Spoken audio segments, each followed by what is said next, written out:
चाय खुद बना रहा है क्या बैठ के राहुल की जगह तू? हाँ जल्दी आ।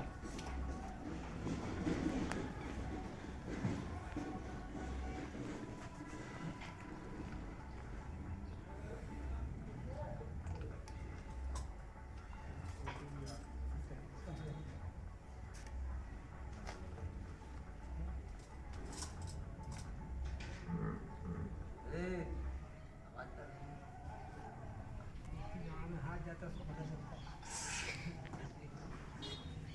है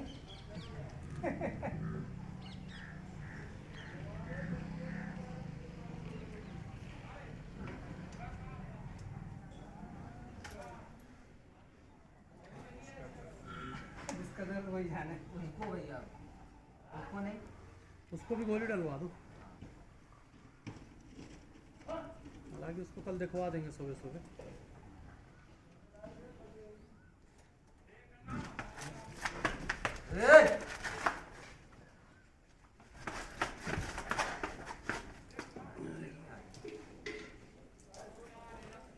डलवाना पड़ेगा ही जबलपुर है ये यूपी नहीं है तुम्हारी।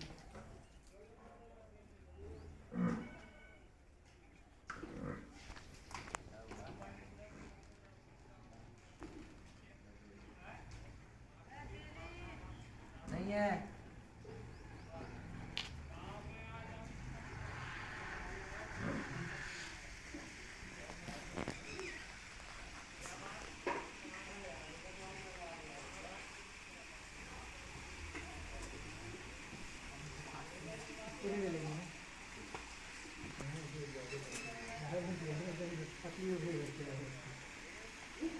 नॉर्मल आ